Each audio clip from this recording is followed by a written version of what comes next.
Hello friends and welcome back for another episode of Indie Impressions. My name is Nick and today we're going to be checking out a little freeware game called Lars Peter Christensen's Crystal Cubes. There is no getting around it, so I'm just going to kind of confront the fact that this is a Tetris clone, pure and simple. Wondering probably why is it that I chose to do a Tetris clone when there's thousands of other games out there that still need to be previewed? Well, I just enjoy Tetris, to be perfectly honest with you, and I like seeing games that take an old premise and try to revive it with different imaginative takes, and especially when it comes to the art style, I think is definitely a pretty looking game, at least from what I've seen. I haven't actually tried it yet, but that's what we're about to do together, and I just wanted to give you guys an opportunity to check this one out as well. So let's hit play and see how it looks. The premise here, if you haven't ever played Tetris, well, you're just going to make lines by getting these blocks to line up as neatly as possible, rotating them when necessary, and we're just going to try and hopefully make the neatest set of lines here as possible. And just know that the basic coolest thing that's going here is when I do get a line, there are going to be blocks shot all over the screen, and we're just going to see if we can build those up in basically the hopes that we're going to try and make a nice pile of shiny stuff. I mean, it seems really silly to say, but I'm totally into that concept. So lovely crystalline sound effects as everything breaks apart. We've got a beautiful musical accompaniment going on in the background. That was kind of a poor decision right there. I don't really know what to do with this line, so we'll screw it a little bit there, and we'll try and hopefully get, yeah, there we go. That will make up the difference. There is still going to be this gap at the bottom. I never said I'm great at Tetris. I just like the game, that's all. And we're going to try and fill in the side. I do have my moments, of course, as I think most of us do. So what is it about this that makes it so pretty? Well, I think probably we're going to talk about all the reflections that are going on. Each block seems to have its own set of refraction that is independent, as well as its own like little sound effects and tinkly sounds and all that when they break apart, which creates a pretty lovely atmosphere as far as Tetris games go. I mean, just looking at it, there's a sense of elegance about it. The background, I think, might be a little bit plain, unfortunately, but other than that, I think it's quite nice, and I think there actually could be quite a lot done still probably to mess around with it. Wow, that didn't quite work out the way I intended. The nice thing about Tetris games is usually they're super easy to mod, just because you can kind of take apart and tinker all the stuff, or tinker with all the stuff going on behind the scenes. Usually the resources are so simple, they're just like a bunch of little JPEGs hanging out in a folder somewhere. I haven't actually looked with this one. I imagine this is not the case since we're not dealing with flat sprites. Everything is actually 3D rendered here, but the textures on the walls and such might still be editable. And I have to say, I did scale it to 720p to make for a slightly better viewing experience, but it definitely does give the sense that the blocks all appear a bit stretched. So you may want to probably watch this in 4:3 if possible, or rather play it in 4:3. There is a little XML settings file that you can mess around with if you open it up in Notepad, and just a few settings in there. Some things to do with hardware rendering and how you might like your resolution displayed, as well as there are a few hotkeys, which I'm not actually sure of off the top of my head, but I think they just toggle the various hardware effects on and off. Not really something we have to worry about. The game is running perfectly smooth on my machine.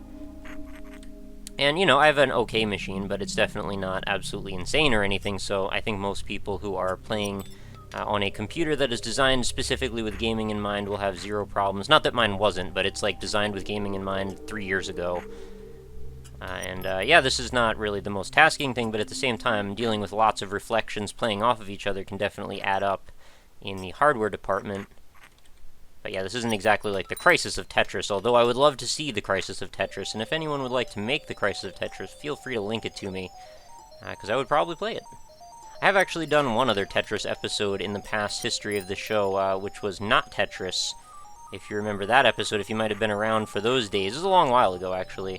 But the premise of that one was that it's it's Texas. It's Tetris without, like, axes or grids involved, where everything is essentially physics-driven. And I know that's always a risky move to do what I just did there. But the idea was, with that one, that essentially if you tried to, you could just make a big old pile of junk. Like, nothing was adhering to a grid of any kind, so you could just stack them up any way you chose. Alright, that light burst that just happened kind of threw me off there for a second. Oh, whoa, okay. Let me adjust at the last moment there, thankfully. And, you know, I have no complaints, by the way, about the gameplay of this actual game. I'm sure it's kind of probably pretty hard to mess up Tetris at this point, but as far as Tetris games go, It performs admirably. There is not really anything worth noting that needs to be improved on. I mean, I guess if I wanted to really nitpick, I could just draw attention to the fact that it's a little hard to maybe see the delineation between the lanes, but that's really not a problem. So far, I haven't really had too many issues with that anyway. And also, I think that has a lot to do with me playing this in a bit of a stretched out aspect ratio. So yeah, again, recommend probably don't do that if you do choose to play this one on your own. It just always amazes me what kind of games we can find out there that are totally free. Just for consumption that nobody's ever heard of. I mean, there is zero fee involved if you want to go play Crystal Cubes, and, you know, it's a pretty good time. And if you're not familiar with Tetris at this point in your gaming career, you know, there's never been a better time to get acclimated, I suppose, although, you know, I'm probably preaching to the choir here. There's not probably too many people who haven't played Tetris at this point. It's one of the most ubiquitous puzzle games that I believe exist. But, you know, it's a really fun game for a reason. It actually has stuck around and held through the test of time. And now's the part where you always have to pray for a straight line. It doesn't always happen, and a lot of the time you end up sabotaging your run in the process. If that is the case, then please forgive me. I'm trying my best here, but yeah, there it is. Now I just gotta make sure I can navigate it over, and we'll get a Tetris. 4x attack. Beautiful. Now we actually need a secondary straight line. I'm not sure if I'm gonna get a second one. That would be awfully lucky. Whoa. There we go. Oh, we did. So we'll actually get another one there. We've made 48 lines. That's pretty good as far as Tetrising goes for me. I'm not exactly, like I said, the best at this game, but I do have my moments from time to time. And, you know, it's not a world record by any means. I'm sure most of us could probably get 50 rows or 50 lines without too much difficulty, but... Also, it doesn't seem to be getting any harder, from what I can tell. Maybe it's getting slightly faster. It does say level 4, so there is some sort of a demarcation that things are changing. It just doesn't seem to be happening at an appreciable rate. Although, I mean, maybe it's a little faster. I don't know, it's kind of hard to tell. Not that I'd be particularly upset. That was a fatal move right there. I'm not sure why I did that. Thankfully, it actually wasn't fatal like I just thought it was, and it actually just cleared itself almost immediately. Alright, so there we're going to set ourselves up for another straight block. That's not going to be as effective as usual because there are a bunch of holes cropping up through our build. This isn't really the most effective way to go about Tetrising. There are better ways for sure. I believe you probably don't want to put all of your hopes and dreams resting on one single column. You probably want to spread things out a little bit better if possible, and if your arranging skills are up to snuff, you will probably keep a sort of a rotating... Oh, I gotta turn this one around. There we go.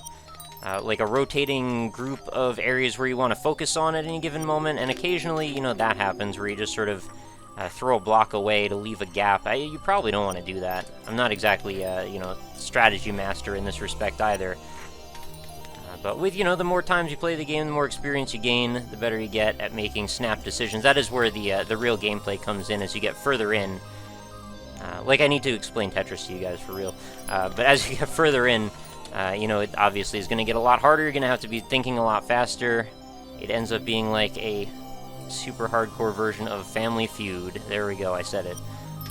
Now, sort of a waste to put that straight block there, but what are you going to do? I probably should have put that one in the far corner. I didn't, however. Now I'm starting to throw a little bit. Yeah, I probably didn't want to do that at all. Okay, well, I guess let's just dig in. If I get real lucky, yeah, things will reverse themselves, and then I'll have another opportunity to dig myself back out.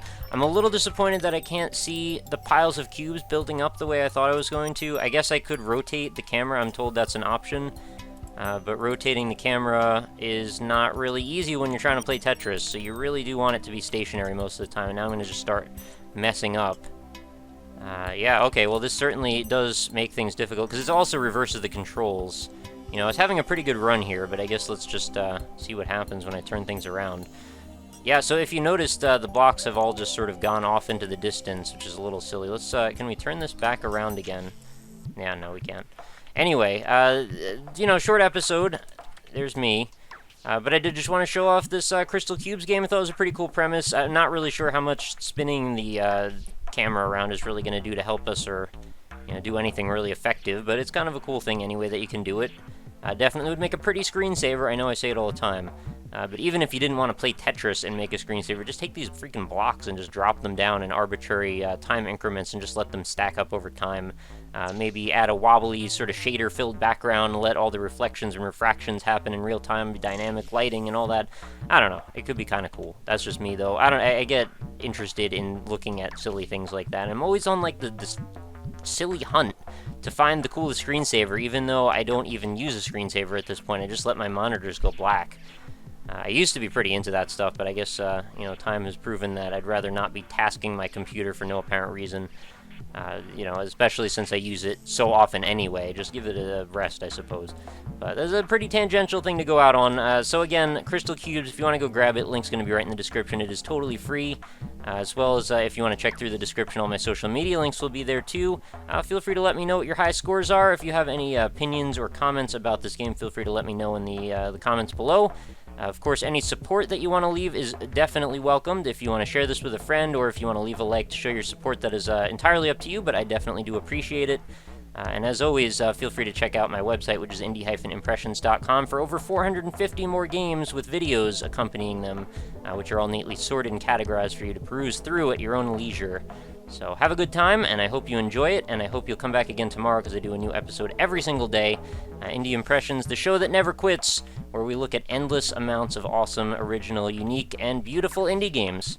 So I hope to see you back again tomorrow, and I hope you have a lovely night. Talk to you then. Later.